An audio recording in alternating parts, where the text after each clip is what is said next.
നമ്മൾ ഇന്ന് പവർ ട്രാൻസ്മിഷനെ കുറിച്ചാണ് പഠിക്കുന്നത്. Mechanical power ട്രാൻസ്മിഷനാണ്.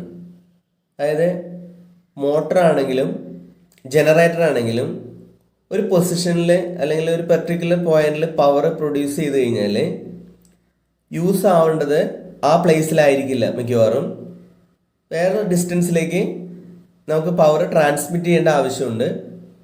അതിന് വേണ്ടിയിട്ട് യൂസ് ചെയ്യുന്ന രണ്ട് മെയിൻ സിസ്റ്റംസ് ആണ് ബെൽറ്റ് ആൻഡ് പുള്ളി. സെക്കൻഡ് കേസാണ് ഗിയേഴ്സ്. ഈ രണ്ട് പവർ ട്രാൻസ്മിഷൻ സിസ്റ്റത്തെ കുറിച്ചാണ് നമ്മൾ ഇന്ന് പഠിക്കുന്നത്. ഫസ്റ്റ് വൺ നമുക്ക് നോക്കാം. ബെൽറ്റ് ആൻഡ് പുള്ളിയാണ്. ബെൽറ്റ് ആൻഡ് പുള്ളി എന്ന് പറഞ്ഞാൽ ഇവിടെ നമുക്ക് നോക്കിയാൽ അറിയാൻ പറ്റും. ഈ ഒരു പൊസിഷനിലാണ് നമുക്ക് പവർ പ്രൊഡ്യൂസ് ചെയ്യുന്നതെന്ന് ഇമാജിൻ ചെയ്യുക. പവർ പ്രൊഡ്യൂസ് ചെയ്യുന്ന ആ പുള്ളീനെ ഡ്രൈവർ പുള്ളി എന്നാണ് പറയുന്നത്. ഡ്രൈവർ പവർ പ്രൊഡ്യൂസ് ചെയ്യുന്ന സ്ഥലമാണ്. അപ്പോൾ ഈ ഡ്രൈവർ പുള്ളി റൊട്ടേറ്റ് ചെയ്യുമ്പോൾ ബെൽറ്റ് കണക്ട് ചെയ്തിട്ടുണ്ട്. ഈ ബെൽറ്റിലൂടെയാണ് ഡ്രിവൺ പുള്ളിയിലേക്ക് പവർ ട്രാൻസ്മിറ്റ് ചെയ്യുന്നത്. ഇപ്പം ഡ്രൈവർ പുള്ളി എന്ന് പറഞ്ഞാൽ പവർ മോട്ടറിൽ നിന്ന് ഡയറക്റ്റ് ആയിട്ട് കിട്ടുന്ന പുള്ളിയാണ് ഡ്രൈവർ പുള്ളി. ഡ്രിവൺ പുള്ളി എന്ന് പറഞ്ഞാൽ ഇത് കറങ്ങുന്ന പുള്ളിയാണ്. മോട്ടറിനാൽ ഇത് കറക്കപ്പെടുന്ന പുള്ളിയാണ്. ഇത് കറങ്ങുന്നതുകൊണ്ട് നിർബന്ധമായിട്ടും കറങ്ങേണ്ടി വരുന്ന പുള്ളിയാണ് ഡ്രിവൺ പുള്ളി. പവർ ട്രാൻസ്മിറ്റ് ചെയ്യുന്നതിനോടൊപ്പം എപ്പോഴും സ്പീഡ് ചേഞ്ച് ചെയ്യാറുണ്ട്. ഇപ്പം ഈ ഡ്രൈവർ പുള്ളിയിലെ സെയിം സ്പീഡ് ഡ്രിവൺ പുള്ളിയിൽ മതിയായിരുന്നെങ്കിൽ ഡ്രൈവർ പുള്ളിയിൽ അതേ സെയിം ഡയമീറ്റർ ഡ്രിവൺ പുള്ളിയിലും യൂസ് ചെയ്താൽ മതിയായിരുന്നു. പക്ഷേ ഈ ഡയമീറ്റർ ചേഞ്ച് ചെയ്തതിൻ്റെ ഒരു എയിം എന്നാൽ പവർ ട്രാൻസ്മിറ്റ് ചെയ്യുന്നതിനോടൊപ്പം തന്നെ സ്പീഡ് ചേഞ്ച് ചെയ്യുക എന്നൊരു പ്രോസസ്സും കൂടി നമുക്കിതിൽ സാധ്യമാണ്. ഈ ഒരു കേസിൽ സ്പീഡ് ഇൻക്രീസ് ചെയ്യാണ്. ഡ്രൈവർ പുള്ളിയിൽ നിന്ന് ഡ്രിവൺ പുള്ളിയിലേക്ക് പവർ ട്രാൻസ്മിറ്റ് ചെയ്യുകയും സ്പീഡ് ഇൻക്രീസ് ചെയ്യുകയും ചെയ്യും. അതെന്തുകൊണ്ടാണെന്ന് പറഞ്ഞാൽ ഡ്രൈവർ പുള്ളി വൺ ടൈം റൊട്ടേറ്റ് ചെയ്യുമ്പോൾ ഡ്രിവൺ പുള്ളി ഒന്നിൽ കൂടുതൽ തവണ റൊട്ടേറ്റ് ചെയ്യേണ്ടി വരും. കാരണം അതിൻ്റെ ഡയമീറ്റർ ലെസ് ആയതുകൊണ്ട് ഇതിൻ്റെ സർക്കംഫറൻസ്, ഇതിൻ്റെ ചുറ്റളവിനേക്കാളും കുറവായിരിക്കും ഈ D2ൻ്റെ സർക്കംഫറൻസ്. ഇതൊരു തവണ റൊട്ടേറ്റ് ചെയ്യുമ്പോൾ ഇത് ഒന്നിൽ കൂടുതൽ തവണ റൊട്ടേറ്റ് ചെയ്യേണ്ടി വരും. അതുകൊണ്ടാണ് സ്പീഡ് ഇൻക്രീസ് ചെയ്യുന്നത്. അതായത് ബിഗ്ഗർ പുള്ളിയിൽ നിന്ന് സ്മോളർ പുള്ളിയിലേക്ക് വരുമ്പോൾ സ്പീഡ് ഇൻക്രീസ് ചെയ്യും. ഇനി ബെൽറ്റ് ആൻഡ് പുള്ളി സിസ്റ്റം യൂസ് ചെയ്യുന്നത് ലോങ് ഡിസ്റ്റൻസിൽ പവർ ട്രാൻസ്മിറ്റ് ചെയ്യാനാണ്. എക്സാമ്പിൾ പറഞ്ഞാൽ ഫ്ലോർ മില്ലുകളുണ്ട്. അരി പൊടിപ്പിക്കുക, അങ്ങനെ ഗോതമ്പ് അങ്ങനത്തെ ഫ്ലോറ് പൊടിപ്പിക്കുന്ന ഫ്ലവർ മില്ലുകൾ പവർ ട്രാൻസ്മിറ്റ് ചെയ്യുന്നത് ഒരൊറ്റ മോട്ടറിൽ നിന്ന് ഡിഫറെൻറ്റ് ബെൽറ്റുകൾ ചേഞ്ച് ചെയ്തതിന് ശേഷമാണ് അവരത് യൂസ് ചെയ്യുന്നത്. അപ്പോൾ ലോങ് ഡിസ്റ്റൻസ് പവർ ട്രാൻസ്മിറ്റ് ചെയ്യാൻ പറ്റും. നെക്സ്റ്റ്, ഇതൊരു വീക്ക് പവർ ട്രാൻസ്മിഷനാണ്. സേഫുമാണ്. കാരണം എന്തെങ്കിലും ട്രബിൾ വന്നു കഴിഞ്ഞാൽ ബെൽറ്റ് സ്ലിപ്പായി പോയിക്കോളും. പക്ഷേ ലോങ് ഡിസ്റ്റൻസിൽ പവർ ട്രാൻസ്മിറ്റ് ചെയ്യാൻ പറ്റും. ഈ ഗിയർ ട്രാൻസ്മിഷൻ സിസ്റ്റം എന്ന് പറഞ്ഞാൽ ഇതിൽ സ്പീഡ് ഇവിടെ ഡിക്രീസ് ചെയ്യുന്ന കേസാണ് പറഞ്ഞേക്കണേ. അതായത് സ്മോളർ ഗിയറിൽ നിന്ന് ബിഗ്ഗർ ഗിയറിലേക്ക് വരുമ്പോൾ സ്പീഡ് ഡിക്രീസ് ചെയ്യും. അതായത് ഇവിടുത്തെ ടീത്ത് നമുക്ക് കൗണ്ട് ചെയ്താൽ അറിയാൻ പറ്റും. ഇവിടുത്തെ ടീത്തിനേക്കാളും മോർ ടീത്ത് ഈ ഗിയറിലുണ്ട്. അപ്പോൾ ഈ ഗിയറിന് നമ്മൾ ഡ്രൈവർ ഗിയർ എന്ന് പറയും. ഡ്രൈവർ ഗിയർ എന്ന് പറഞ്ഞാൽ മോട്ടറിൽ നിന്ന് ഡയറക്റ്റ് ആയിട്ട് പവർ ലഭിക്കുന്ന ഗിയറാണ് ഡ്രൈവർ ഗിയർ. റൈറ്റ് സൈഡിലുള്ള ഗിയർ ഡ്രിവൺ ഗിയറാണ്. അപ്പോൾ ഇതിലൊരു പ്രത്യേകത, ഷോർട്ട് ഡിസ്റ്റൻസ് പവർ ട്രാൻസ്മിറ്റ് ചെയ്യാൻ വേണ്ടിയിട്ടാണ് ഈ ഗിയർ സിസ്റ്റം യൂസ് ചെയ്യുന്നത്. ഇത് സ്ട്രോങ് ഗിയർ സിസ്റ്റമാണ്. കാരണം ഈ ഡ്രൈവർ ഗിയർ റൊട്ടേറ്റ് ചെയ്യുമ്പോൾ ഡ്രിവൺ പുള്ളി ടീത്ത് ജാമായി കിടക്കുന്നത് കൊണ്ട് അതെന്തായാലും റൊട്ടേറ്റ് ചെയ്യുകയും ചെയ്യും, സ്ലിപ്പായി പോകാറില്ല. അതുകൊണ്ട് തന്നെ അത് യൂസ് ചെയ്യുമ്പോൾ സേഫ്റ്റി ശ്രദ്ധിക്കേണ്ടതാണ്. കാരണം ടീത്തിൻ്റെ ഇടയിലൊക്കെ കൈ പോയി കഴിഞ്ഞാൽ അത് സ്ലിപ്പായി പോകുന്നൊരു കേസില്ല, ബെൽറ്റ് ആൻഡ് പുള്ളി സിസ്റ്റം പോലെ. ഇനി ഇതിൽ സ്പീഡ് ഡിക്രീസ് ചെയ്യുന്നതെന്ന് പറഞ്ഞാൽ ഡ്രൈവർ പുള്ളി 1 ടൈം റൊട്ടേറ്റ് ചെയ്യുമ്പോൾ ഡ്രിവൺ പുള്ളി 1 ടൈം റൊട്ടേറ്റ് ചെയ്യില്ല, സൈസ് കൂടുന്നതുകൊണ്ട്. സ്മോളർ ഗിയറിൽ നിന്ന് ബിഗ്ഗർ ഗിയറിലേക്ക് പവർ ട്രാൻസ്മിറ്റ് ചെയ്യുമ്പോൾ സ്പീഡ് ഡിക്രീസ് ചെയ്യാണ് ചെയ്യുന്നത്. നെക്സ്റ്റ് ബെൽറ്റ് ആൻഡ് പുള്ളിയുടെ ഒരു പ്രോബ്ലമാണ് ഇവിടെ ഇട്ടിരിക്കുന്നത്. അതിൽ ഡ്രൈവർ പുള്ളി 80 mm ഡയമീറ്റർ ആണ്, 80 mm. ഡ്രിവൺ പുള്ളി 320 mm ഡയമീറ്റർ ആണെന്ന് ഗിവൺ ആണ്. എപ്പോഴും ഫസ്റ്റ് പറയുന്ന കേസ് D1 N1 എന്നും സെക്കൻഡ് പറയുന്ന കേസ് D2 N2 എന്നും പറയും. ഇതിൽ D1 ഫസ്റ്റ് പുള്ളി 80 mm ആണ് ഡയമീറ്റർ. ഇവിടെ ഡയമീറ്റർ മോറാണ്, 320 mm ആണ്. അതുകൊണ്ട് സ്പീഡ് ഡിക്രീസ് ചെയ്യും.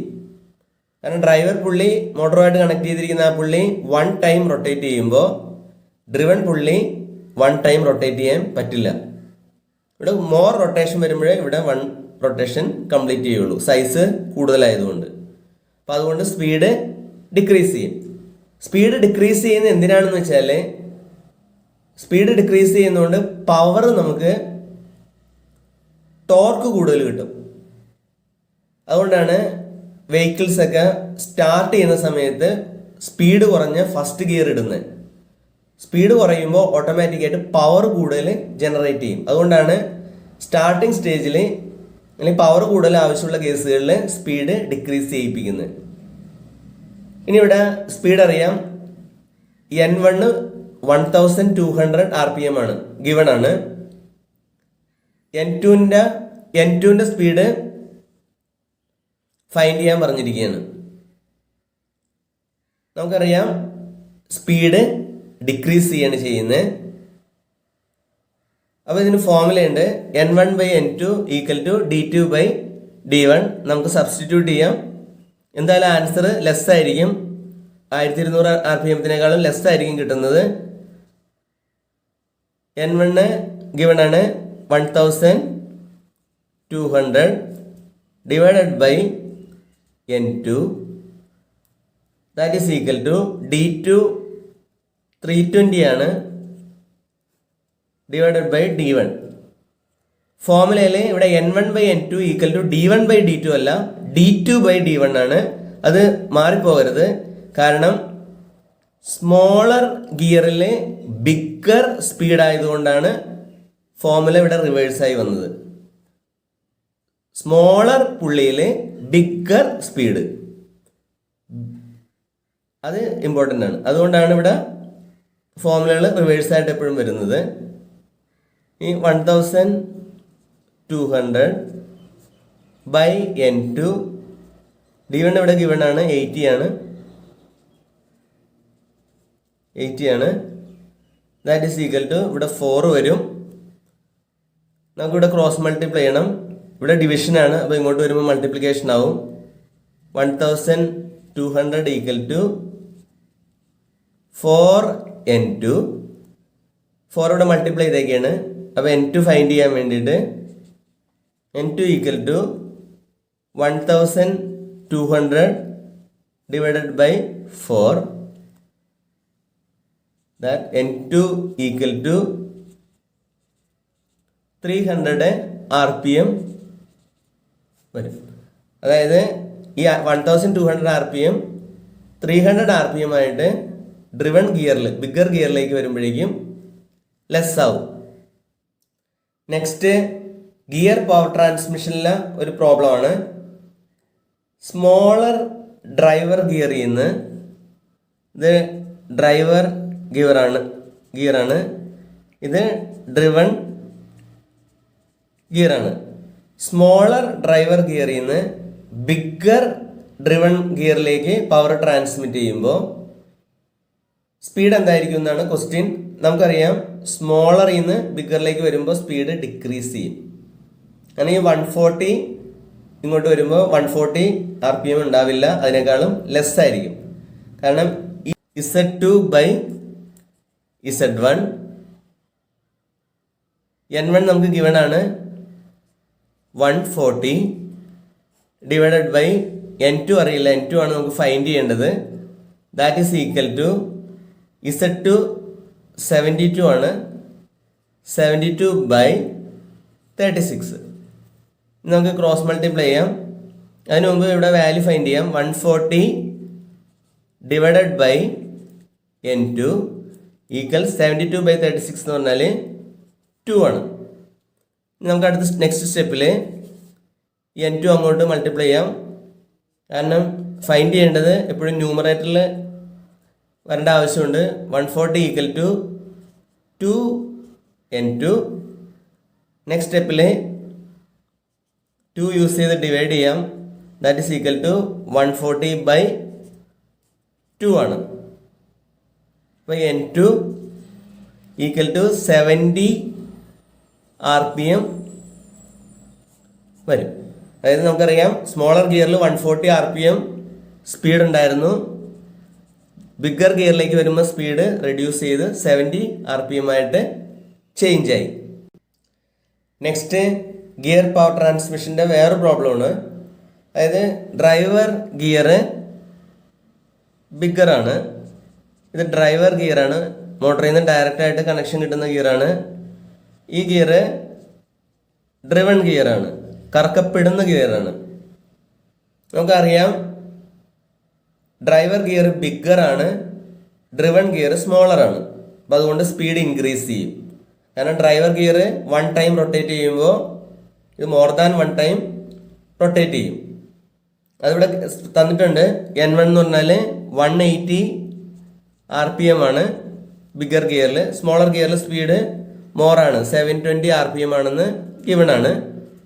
നമുക്ക് ഫൈൻഡ് ചെയ്യേണ്ടത് ഡയമീറ്ററിലുള്ള വേരിയേഷനാണ്. ബിഗ്ഗർ ഗിയർ 32 സെൻറ്റിമീറ്റർ ആണെന്ന് ഗിവൺ ആണ്. സ്മോളർ ഗിയർ എത്രയാണെന്നാണ് ഫൈൻഡ് ചെയ്യേണ്ടത്. സ്മോളർ ഗിയറിൻ്റെ ഡയമീറ്റർ എത്രയാണെന്ന് ഫൈൻഡ് ചെയ്യണം. അപ്പോൾ നമുക്ക് സബ്സ്റ്റിറ്റ്യൂട്ട് ചെയ്യാം. അപ്പോൾ ഫോർമുല സെലക്ട് ചെയ്യുമ്പോൾ ടീത്തിൻ്റെ ഒരു റിലേഷൻ നമുക്ക് ആവശ്യമില്ല. സെലക്ട് ചെയ്യുന്ന formula N1 by N2 PD2 by PD1 ആണ്. കാരണം Z2 ഉം Z1 ഗിവൺ അല്ല. അപ്പോൾ ഇതുകൊണ്ട് ഇത് രണ്ടും തമ്മിലുള്ള കമ്പൈൻ ചെയ്യുന്ന ഫോർമുല സെലക്ട് ചെയ്തു. രണ്ടാമത് എടുത്ത് എഴുതുകയാണ് N1 by N2 that is equal to PD2 second ഗിയറിൻ്റെ diameter divided by PD1 first ഗിയറിൻ്റെ ഡയമീറ്റർ. ഇനി നമ്മൾ സബ്സ്റ്റിറ്റ്യൂട്ട് ചെയ്യാണ്. N1 ഫസ്റ്റ് ഗിയറിൻ്റെ സ്പീഡ് 180 ആണ് ബൈ N2 സെക്കൻഡ് ഗിയറിൻ്റെ സ്പീഡ് മോറാണ്, ഇൻക്രീസ് ചെയ്തിട്ടുണ്ട്. അത് 720 ആണ്, കാരണം സ്മോളർ ഗിയർ ആയതുകൊണ്ട്. That is equal to PD2 ആണ് ഫൈൻഡ് ചെയ്യേണ്ടത്. അത് സ്മോളർ ആയിരിക്കും, സ്മോളർ ഗിയർ ആണ്. PD1 ഗിവൺ ആണ് 32 ആണ്. 180 by 72 എന്ന് പറഞ്ഞാൽ ആൻസർ 0.25 ആണ്. That is equal to PD2 divided by 32. ഇനി നമുക്കിത് മൾട്ടിപ്ലൈ ചെയ്യാം. ഇപ്പോൾ വരുമ്പോൾ 0.25 32 റൈറ്റ് സൈഡിൽ ഈക്വലിൻ്റെ റൈറ്റ് സൈഡിൽ ഡിവൈഡ് ചെയ്ത് കിടക്കുകയാണ്. അപ്പോൾ ഈക്വലിൻ്റെ ലെഫ്റ്റ് സൈഡിലേക്ക് വരുമ്പോൾ മൾട്ടിപ്ലിക്കേഷൻ ആവും. 0.25 ഇൻറ്റു 32 ഈക്വൽസ് സെക്കൻഡ് ഗിയറിൻ്റെ diameter PD2 that is equal to 0.25 into 32 equals 8 centimetre.